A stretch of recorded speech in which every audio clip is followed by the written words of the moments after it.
El sistema de atención a la dependencia está avanzando hacia su sostenibilidad presente y futura gracias a las medidas de mejora que tomamos.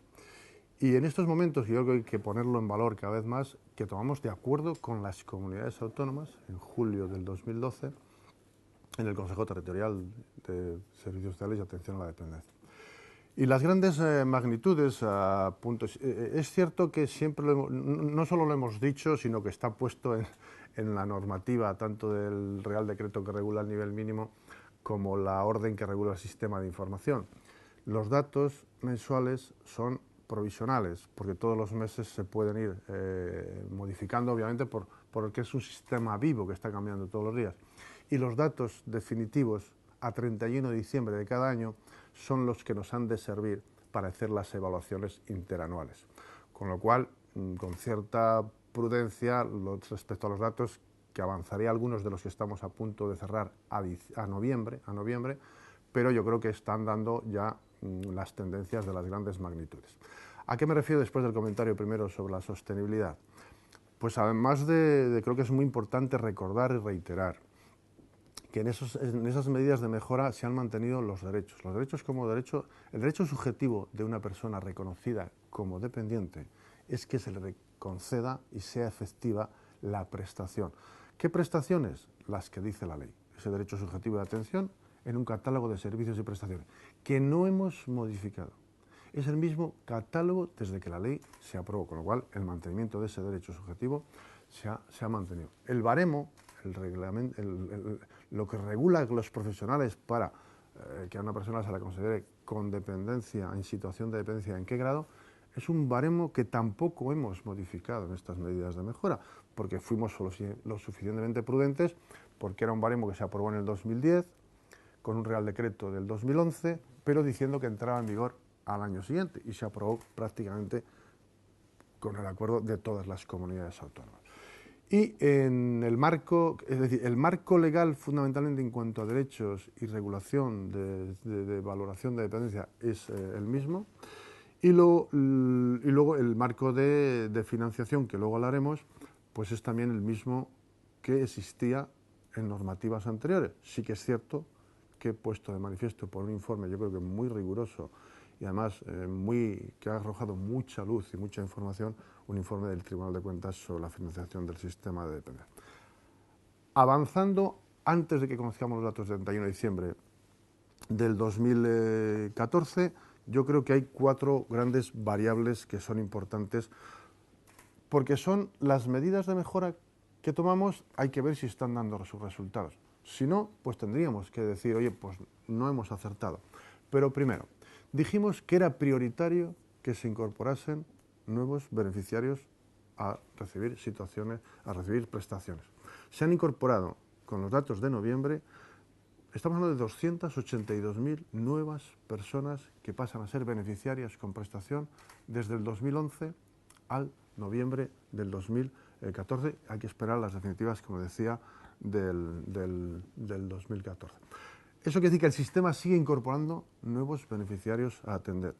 Si al final de noviembre serán unas 730.000 las personas beneficiarias con prestación, estamos hablando que el 39%, casi el 40% de los que están recibiendo prestación se han incorporado al sistema en estos 3 últimos años, que todavía no ha cumplido el último mes. Es decir, el ritmo de incorporación creo que es uno de los síntomas de que el sistema sigue vivo y vigente.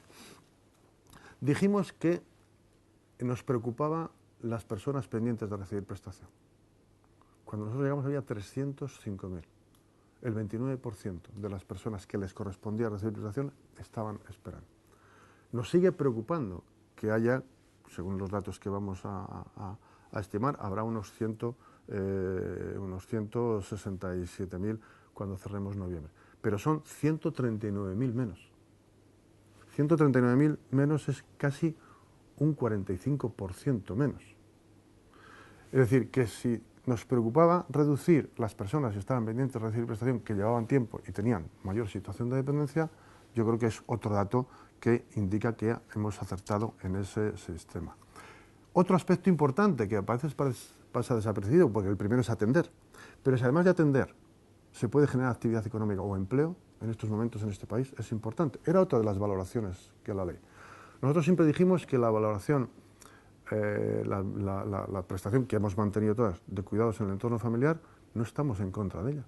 Lo que queremos es decir que lo que dice la ley es que sea excepcional y se cumplan los requisitos. Hay que ayudar al cuidador, hay que darle formación, hay que darle y sobre todo tiene que haber también un compromiso de ese cuidador familiar. Bueno, pues es cierto que casi 3 puntos porcentuales, casi 4 puntos porcentuales han aumentado la prestación de servicios profesionalizados sobre los cuidadores, que era lo que decía inicialmente y siempre ha dicho la ley. Hemos pasado de tener el 58,5 de los servicios profesionalizados frente al 54,6 del que había en el 2011. ¿Qué ha hecho eso? Como ha crecido los servicios a través de centro de día, centro de noche, ha crecido también la atención residencial considerablemente, eso hace que sean generadores de empleo de profesionales de los servicios sociales y colaboran en que las personas que tienen cuidados en el entorno familiar, pues también ellas puedan desempeñar sus actividades, las que sean, las que les corresponden. Con lo cual, eso ha hecho que actualmente haya 353.429 profesionales de servicios sociales afiliados a la Seguridad Social, que son 124.000 más de los que había cuando empezaron en el 2007 el desarrollo de la ley de dependencia. Es decir, que ha habido un crecimiento importante también en el empleo, que son 15.000 más desde diciembre del 2011 a noviembre de 2014. Es un sistema que atiende hoy día al 81% de las personas que les corresponde recibir prestación. Grados, dependencia de grado 3, grado 2, y no olvidemos que de grado 1, nivel 2 o grado 1 actualmente también hay personas que están siendo atendidas. Si vamos a los grandes dependientes y dependientes severos, grado 3 y 2, está atendiendo casi el 87%. Es decir, hemos pasado de que esperaban el 29% a que esperan el 19%. Y son 10% más los que están atendidos como media. Y luego, en cuanto a financiación, que vuelvo a repetir, que yo creo que hay dos momentos que yo lo entiendo, pero también hay que explicarlo bien. La financiación de la atención a la dependencia está establecida en la ley y no la hemos cambiado, en la ley de dependencia. Aportaciones públicas de comunidades autónomas y de los presupuestos generales del Estado a través del inserso, y aportación, en su caso, porque puede que no haya aportación, de las personas que se están reconocidas y reciben prestación. Ese sistema empezó a funcionar en 2007, 2008 y 2009. Y ahí las comunidades autónomas, en el Consejo de Política Fiscal y Financiera, le dicen al Estado que con esa financiación el coste de implantación de la ley de dependencia es mayor y que el Estado debe poner fondos adicionales para su aportación al coste de implantación de la dependencia. Hay un acuerdo, creo que es en mayo del 2009, y que se traslada a la ley de financiación autonómica, en el que establece una financiación adicional. Lo habían pedido, y lo habían pedido por ese camino, por la financiación autonómica. Lo podían haber pedido por la financiación del nivel mínimo al nivel acordado. Lo piden por la financiación autonómica. Pero lo que viene a decir el Tribunal de Cuentas es que ambas financiaciones son una específica por persona con grado de dependencia que todos los meses pagamos por todas las personas que reciben ese beneficio, a las comunidades autónomas. Y no hemos dejado de pagar ningún mes ni tenemos ninguna cuantía pendiente con ninguna comunidad autónoma.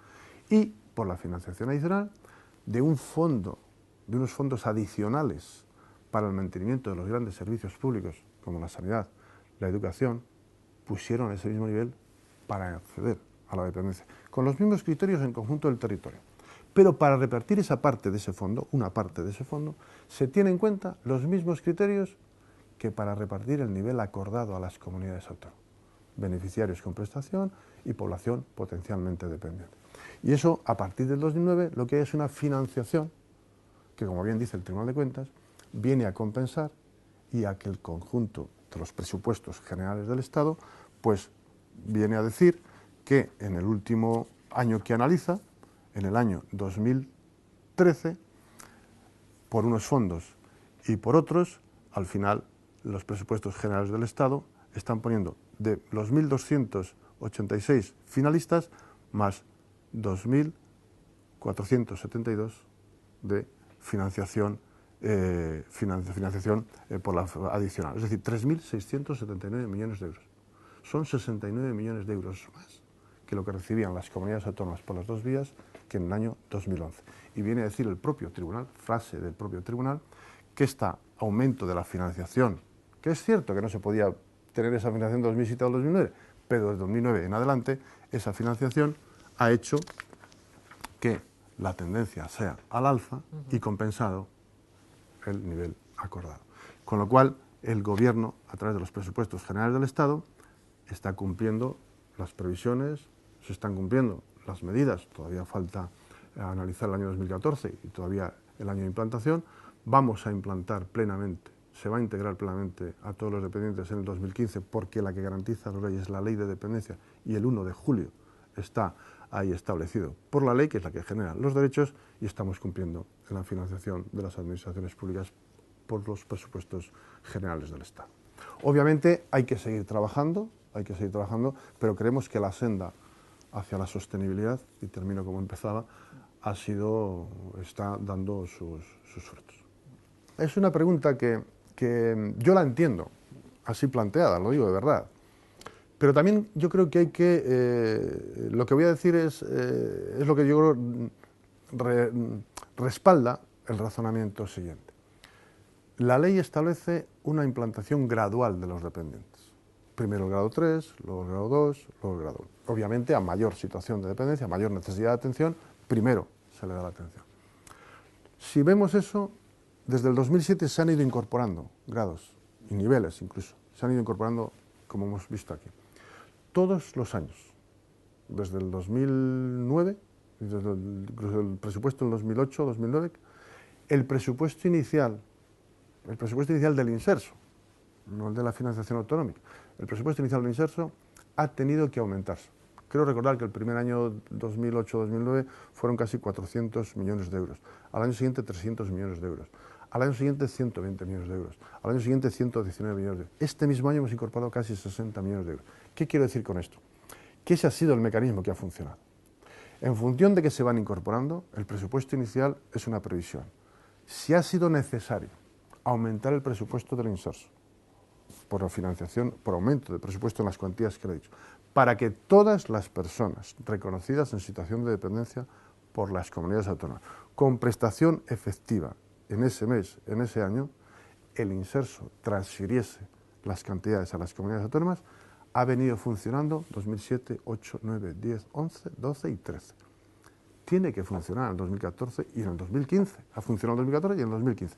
Con eso quiero decir que está garantizada la integración del grado 1, porque la ley de dependencia así lo establece, y el mecanismo presupuestario está preparado, como en los años anteriores, para que todas las comunidades autónomas, por todas las personas dependientes, que les reconozcan de grado 3, grado 2, y a partir del 1 de julio, de grado 1, una prestación efectiva, tendremos que buscar con el presupuesto inicial y el aumentado para que porque no hay ahora mismo ninguna deuda del inserso por estas personas con ninguna comunidad autónoma.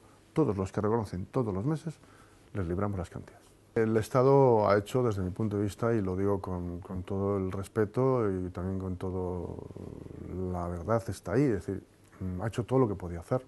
Todos los meses, vuelvo a repetir, y no quiero ser reiterativo, nosotros pagamos a las comunidades autónomas, a todas por todos las personas reconocidas con prestación. En el primer instrumento de pago a proveedores, es cierto que fue una acción de este Ministerio con Hacienda, se consideraban que era para facturas. Y a veces los servicios prestados por entidades del tercer sector, de dependencia, de mayores, de servicios sociales, se consideraban que se cambió y ya se hizo también entró en el pago a proveedores los servicios sociales. Y por el pago de fondo de liquidez autonómica, pues yo creo que también se priorizan estos son.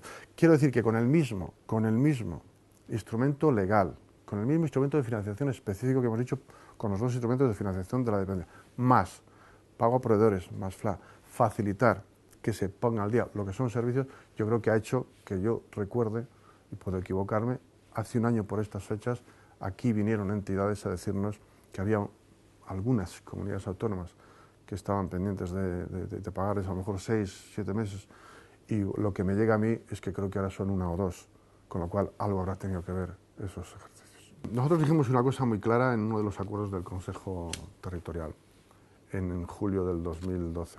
Y es que igual era bueno que entre todos hiciésemos un ejercicio que yo creo que hacía falta, que era necesario ya después de la implantación desde el 2007, era ¿por qué no decidimos hacer una estimación de cuánto cuesta la dependencia en nuestro país?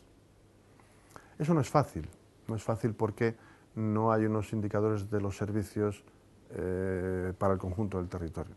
Dicho de otra manera, la ayuda a domicilio puede tener unos precios distintos, se puede gestionar de una manera distinta por territorios, la teleasistencia es más similar pero también tiene diferencias, los centros de día, centros de noche son gestionados de diversa forma, las plazas residenciales pues puede haber un criterio en lo que es el precio de concierto similar, pero el coste de la administración pública de esa plaza también no hay datos, pero nosotros dijimos, vamos a buscar un indicador de referencia. Vamos a decir, por ejemplo, 20 horas la teleasistencia al mes, 14, 15 euros la hora de ayuda a domicilio, vamos a buscar un precio de 1.300, 1.200 del coste. Y bueno, pues se vino trabajando, empezamos a trabajarlo, pues no. Entonces, yo creo que ha habido dos hechos muy importantes en este proceso. Uno ha sido el informe del Tribunal de Cuentas al que me refería antes.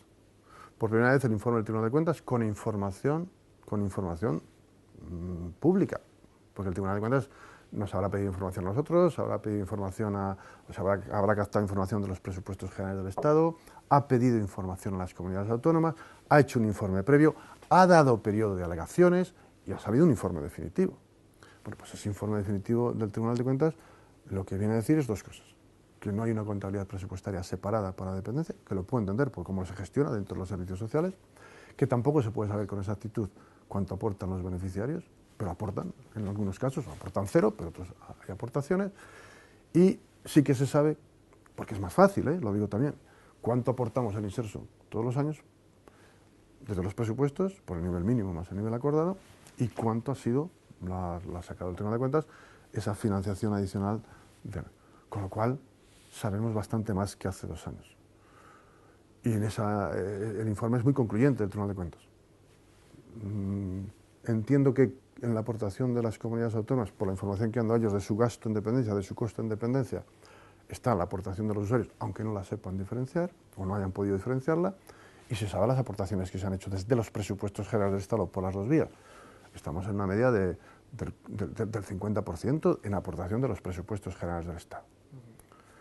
Y ahí hay diferencias, y lo marca el Tribunal de Cuentas. Hay comunidades autónomas que pueden estar en el 46, otras en el 52, y algunas que están muy por debajo. Creo que la segunda medida es que en la Comisión de Racionalización Administrativa, la conocida CORA, se incluyó una medida que observásemos eso. Nosotros hemos observado eso y somos coincidentes en lo que hemos observado, y pronto lo pondremos en el portal de transparencia de la medida CORA, que nos salen unas cuantías similares, las aportaciones y al coste de la dependencia en los presupuestos generales del Estado están cumpliendo. ¿Qué hemos puesto además? En el nuevo programa informático, uno de los requisitos que hemos exigido para que se incluya en el sistema es la capacidad económica del beneficiario y su aportación, que puede ser 0 o puede ser 3. ¿Por qué? Pero cuando eso esté cumplimentado y lleve funcionando, antes no se tenía, podremos saber la aportación de los usuarios, mientras estamos cumpliendo con la financiación. Con lo cual yo creo que tanto el informe del Tribunal de Cuentas, con información de las propias comunidades autónomas, que se le ha dado periodo de alegaciones, y ha salido un informe definitivo, más la medida CORA que nosotros hemos ya terminado, pues el Estado está cumpliendo con la financiación. Yo entiendo luego las financiaciones en los estados autonómicos, pues lo entiendo. Una parte va a las haciendas, vuelvo a repetir lo que decía antes, lo pidieron que fuese por esa financiación, podían haber pedido que se aumentase por el nivel, lo pidieron por esa vía. Pues es en ahí donde se tienen que entender, y luego la financiación específica, pues está claro que se está llegando todos los meses. La financiación finalista es una enorme batalla de la financiación del Estado de las autonomías hace tiempo. Hay obviamente opiniones a favor y opiniones en contra. La pura teoría de una financiación finalista es que la tienes que asignar, por así decirlo, a unos ingresos, y claro, la duda es si se acaban los ingresos, se acaba la financiación. Yo creo que eso no, porque aquí la prestación hay que seguirla dando como derecho subjetivo. Pero lo que sí que demuestra el informe del Tribunal de Cuentas que arrojaría mayor transparencia es si se llevase una contabilidad presupuestaria del gasto específico en dependencia. Es decir, igual hay que ir a la vía entre medias, ni a una financiación finalista pura, a lo que yo decía, ni ahora que hay dos instrumentos, pero al no haber una contabilidad específica presupuestaria, porque se gestiona dentro de los servicios sociales, pues el propio informe del Tribunal de Cuentas dice que no se sabe con exactitud de los servicios sociales cuánto se destina a dependencia.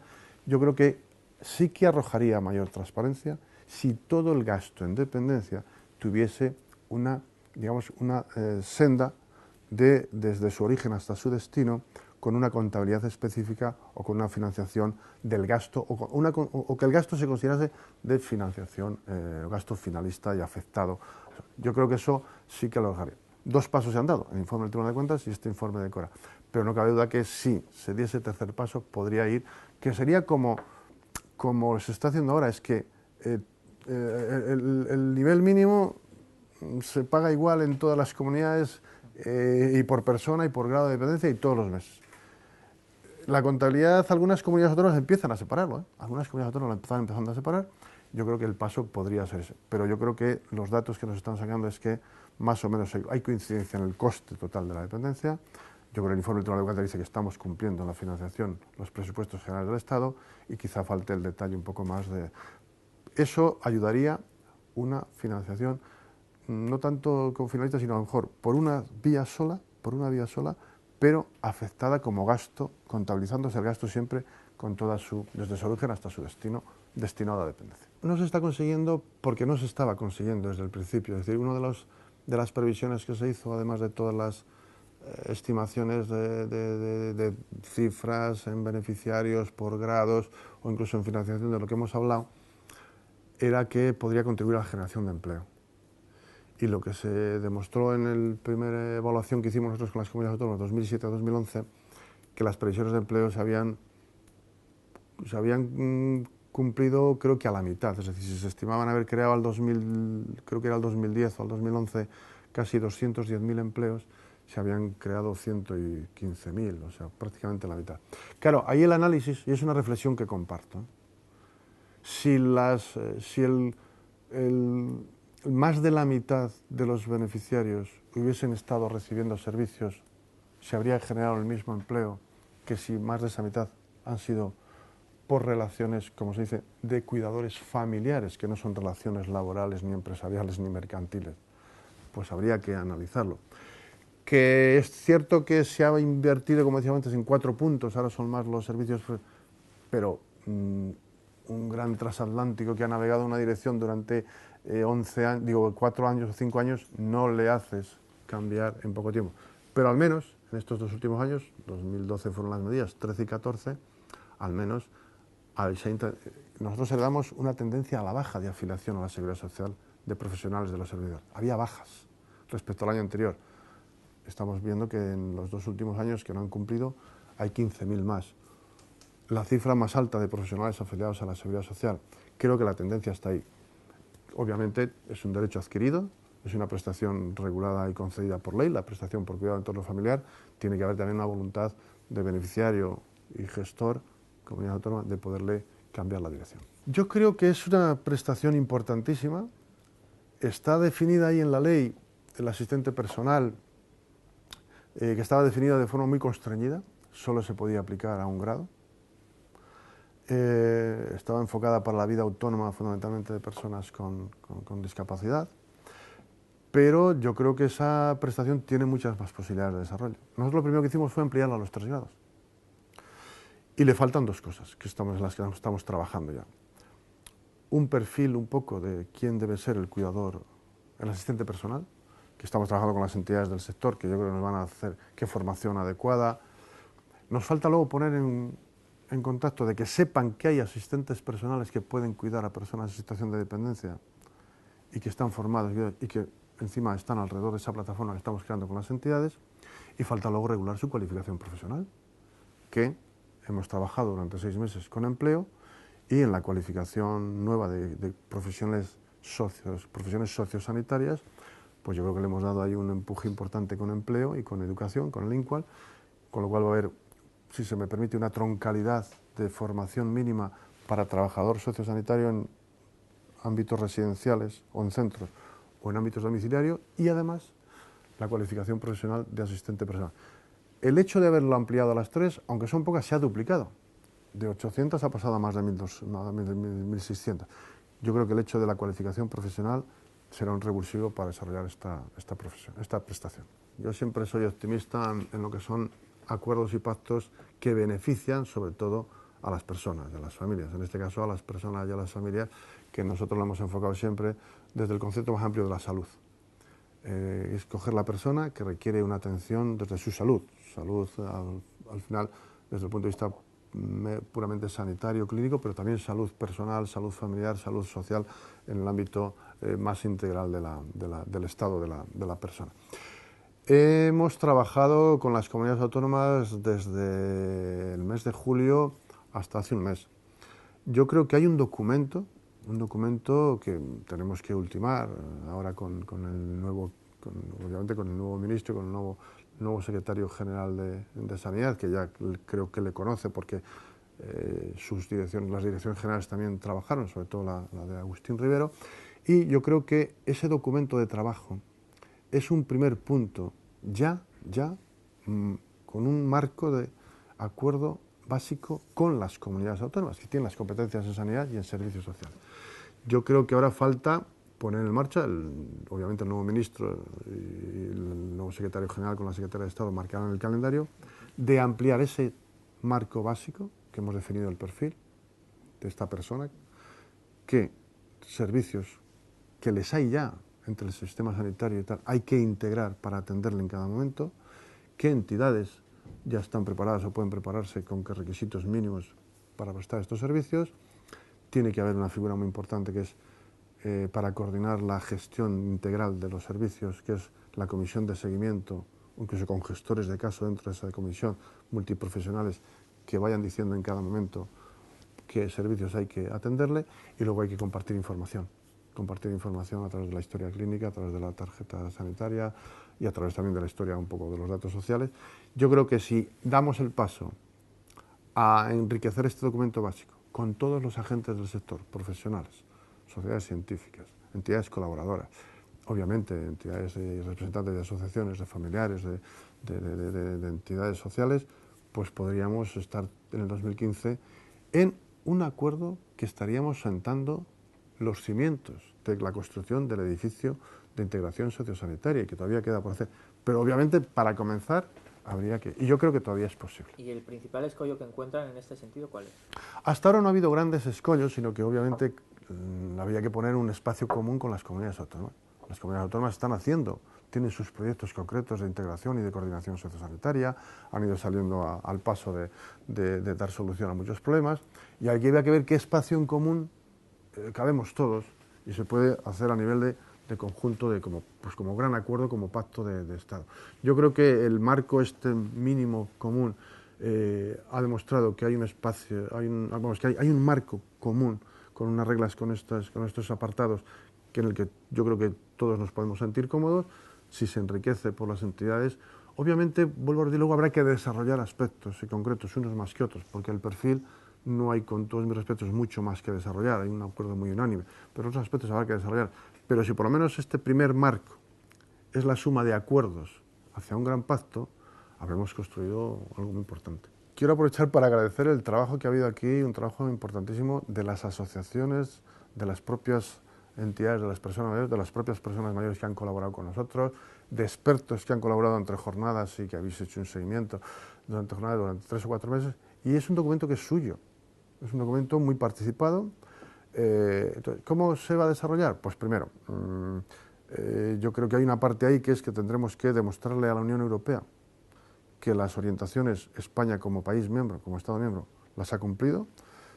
Hay que decírselo, tenemos una carta de que somos de los países que de una forma más integral lo ha abordado, y obviamente está pendiente, y ya se anunció en la Agenda Social de septiembre, que quizá el Consejo de Ministros deba conocer de este documento, porque ahí hay recomendaciones y propuestas no solo para los gobiernos de España y de comunidades autónomas, para los partidos políticos, para las actividades empresariales, para la sociedad en general, para las propias personas mayores. Se han puesto ellos sus propios deberes, que han sido muy valientes, Y yo creo que nos hemos dado para que a la vuelta de estas vacaciones, durante el 2015, hay muchas propuestas con la misma mecánica que ha habido de trabajar con las personas mayores, fundamentalmente a través del Consejo Estatal, pero también con el resto de entidades, empezar a decir, vamos a empezar a seleccionar una serie de esas propuestas en las que queráis que empecemos a trabajar.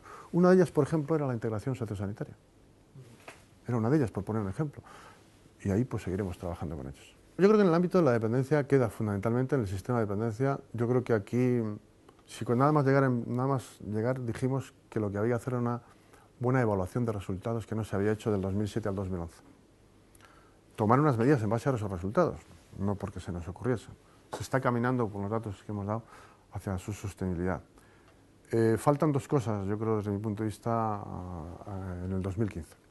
La primera es, con esos mismos criterios de rigor y evaluaciones, hay que, en el 2015, creo que tendremos que ver si las previsiones de la memoria económica y de la ley, que tuvo una memoria económica, una ley con mucho amparo parlamentario, gran consenso parlamentario, pues si esas previsiones, fundamentalmente en dos grandes cifras, en los beneficiarios, que tenía que haber en el sistema, estimaban 1.177.000, 1.200.000, en el 2015 los beneficiarios incluidos o cubiertos por el sistema de dependencia como beneficiarios de derecho se han cumplido las previsiones.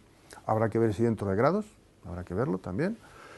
Y segundo, a ver si también las grandes aportaciones de las públicas y de las entidades y de los beneficiarios en su caso se han cumplido las previsiones, porque a lo mejor sacando eso es cuando habrá que decir, cumplida la primera etapa de implantación de la ley del sistema de dependencia en España 2007-2015, se han acertado en las previsiones, se han cumplido las previsiones, ha habido desviación en previsiones, estábamos equivocados, hemos acertado, se han cumplido las previsiones de empleo, y en base a eso yo creo de forma rigurosa y también a ser posible con el mismo grado de consenso, habrá cosas, seguro que habrá cosas que habrá que mejorar, pero yo creo que es lo que falta ver, analizar, o sea, cumplir la plena integración en 2015 y analizar con rigor si las previsiones iniciales se han cumplido. Y novedades de darle más flexibilidad para ajustar más la oferta y la demanda y que la gente podamos ajustar más dónde piden las plazas, a dónde quieren ir, potenciar que había una demanda de turismo interior, de naturaleza y de cultura, aumentamos las plazas, se aumentan las plazas en general, hay posibilidad de que por las mejoras de las ofertas todavía se puedan ofertar o aumentar las plazas y estamos hablando que se está manteniendo pues una aportación del Inserso de 67 millones de euros, generando una actividad de otros 300 millones de euros, más el termalismo, estamos hablando de alrededor del sostenimiento de 100.000 empleos. Yo creo que son dos programas que se están adaptando a la oferta a la demanda, se están adaptando en momentos difíciles, hemos tenido que adaptarles a esta situación de estos años y debo agradecer que ha sido por el esfuerzo de los propios usuarios, por si no tendría sentido ninguno de los programas.